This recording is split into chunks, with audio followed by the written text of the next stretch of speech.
It's Travis Scott album cover review time. Come on, you know why you're here. Let's go. It's an art critique. Okay, now remember, I'm not really rating these albums on the quality of their music. I just want to get that out there. I'm simply just rating the album covers. I'm letting you know artistically which compositions I prefer over others, so I'm not coming after your daddy Travis. Don't worry, don't get too butthurt. It's just for fun. Let's dive in and see what this auto-tune comatose rager has in store for us.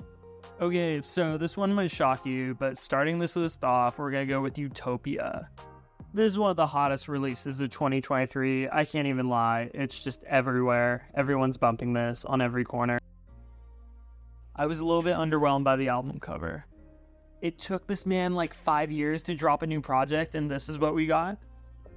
While I do appreciate the dark and moody silhouettes and the muted color palette, I feel like this album cover lacks any texture or depth. I don't know about you, but I feel like Travis is just trying to show off his abs as much as he possibly can. I mean, get a look at that. Wow, just what a guy. Oh my god. However, what I really love about this album cover is it's reminiscent of the movie Get Out, or Donald Glover's This Is America, the ending sequence. It just looks like Travis is completely numb to the world and falling through a void in some sunken state. And I really appreciate the artistry there. I just wish this album cover had a little bit more personality. Travis is known for his energetic, lively, and sometimes deadly concert performances. And I just don't feel like his expressive emotions were conveyed through this album cover. But that's probably what he was going for conceptually for this album. Next, it's time for 2015's Rodeo. I know this album has a special place in people's hearts, but this isn't about the music, so I'm going in. I really enjoy compositions like this with high contrast.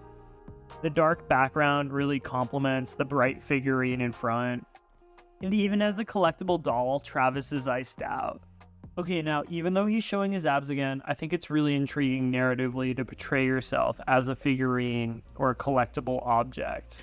Is this a Travis voodoo doll? The people need to know. I really like the way the figurine is positioned so it kind of drags your eye around the page in a triangle.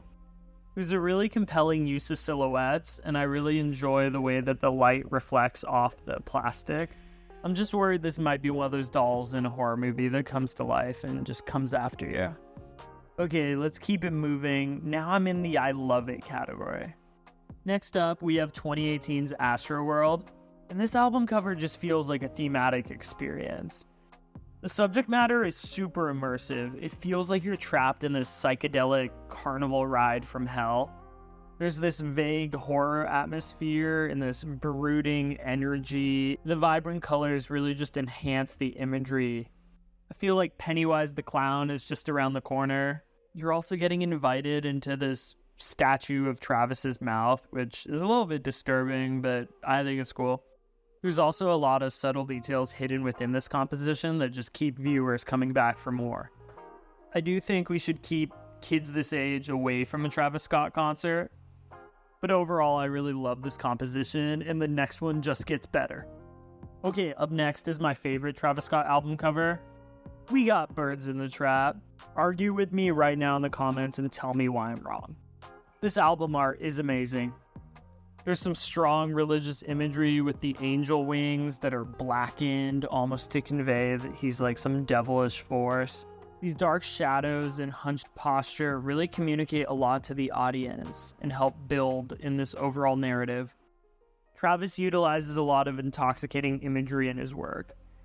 He portrays himself smoking and really embellishing himself with expensive jewelry. And this ultimately helps build the persona of a man pursuing pleasure through materialism and numbing himself through drugs. So now you know why this is my favorite Travis Scott album cover. But don't just sit there. Let's argue about it in the comments. Let me know what you're thinking. What are your thoughts on Travis Scott and his album covers? Let me know what's up. But it's about that time where you hit that red button to give me that dopamine. Check out these other videos. I also make some really cool clothing on the side, so feel free to check that out. That'll be in the link in the description down below. As always, thank you so much for watching. I'm really grateful for all your support. Stay tuned for my next art critique and follow the madness.